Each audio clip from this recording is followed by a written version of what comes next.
ఒక్కసారి కొమ్మూరి గోల్డ్ కి కాల్ చేయండి. తాకట్లో ఉన్న మీ బంగారాన్ని విడిపించి మార్కెట్ ప్రైస్ కి వాళ్ళు కొనుక్కుని మిగతా డబ్బులు మీకు ఇచ్చేస్తారు. Honorable Vice President of India, Radhakrishnan ji, Honorable Governor of Andhra Pradesh, Abdul Nazir ji, Honorable CM of Andhra Pradesh, Chnadrababu ji,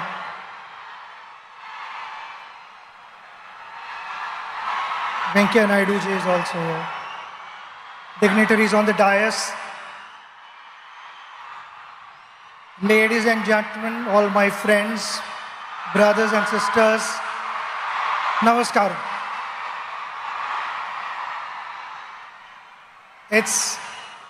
It's a special day, and I'm so happy to be here to be sharing these moments with you.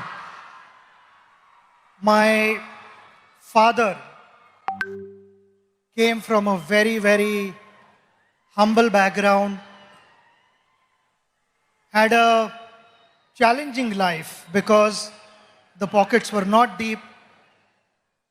We stayed in 2 rooms in a chawl, which was a kitchen cum bedroom and a living room cum bedroom. And why I'm saying this is because my father was extremely passionate about academics. He became a professor, he also was a poet, and he continued to chase his dream. He did not have the best of facilities, but he made the best of what he had. So in those 2 rooms, he found a corner and stood first in BA and MA and won a gold medal. When I was growing up and I watched him, he was extremely gentle, extremely patient with me.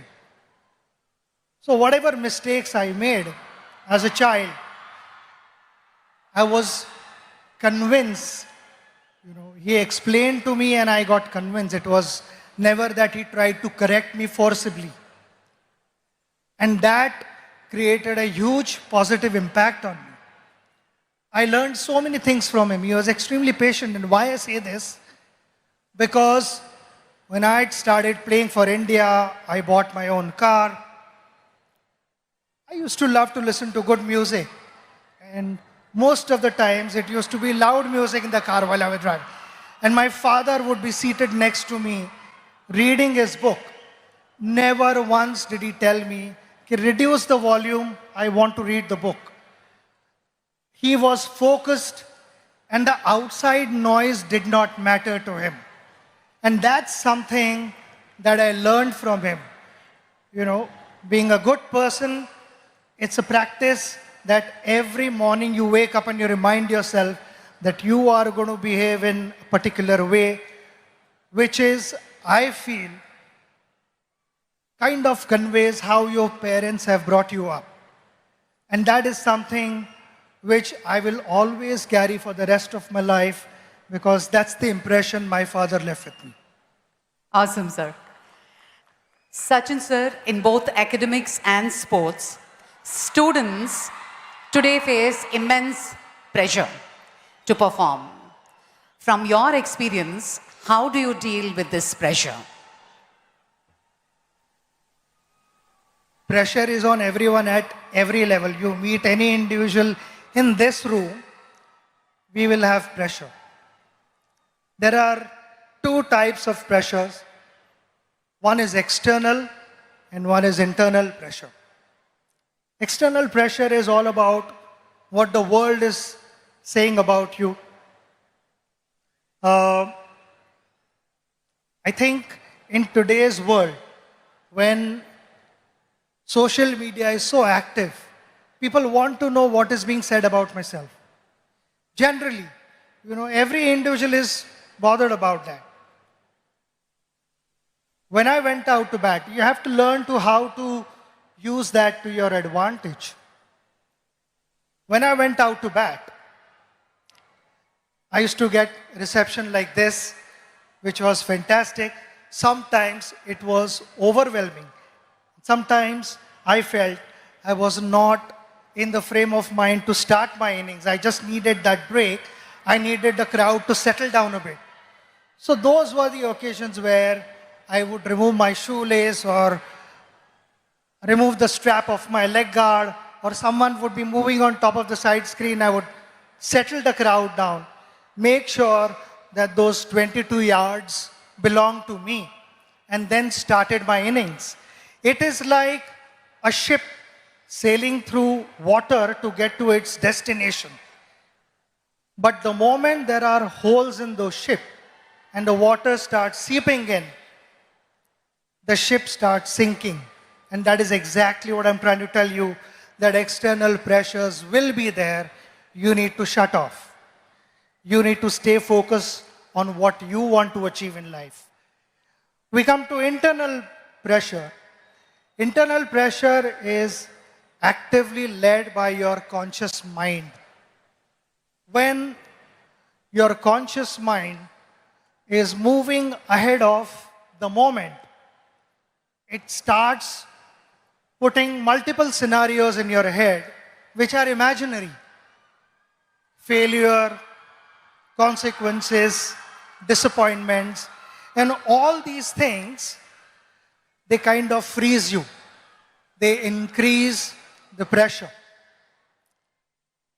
The idea is to stay in that moment. When I went to bat, people talk about, he was in that zone and that's why he batted well. And what is that zone? That zone is all about surrendering yourself to your subconscious mind, which knows what to do. It is always the conscious mind, as we call it. The monkey over your shoulder would be putting doubts in your head. And while batting, also sometimes that would happen. Before the ball was delivered, the conscious mind would put doubts in your head. Could that be a bouncer? Could that be a yorker? Could that be an outswinger where the delivery was not released at all? So I found myself batting at my best when I had surrendered myself to the subconscious mind. So that would be my advice to all of you, to stay focused, stay aware of what's happening around you, but don't let the external energies dominate what you want to be in life. Absolutely. So one last one. On this centenary celebrations of Andhra University, your one message to all the students out there. We are celebrating a very, very big moment. The centenary of Andhra University. The magical figure that we talk about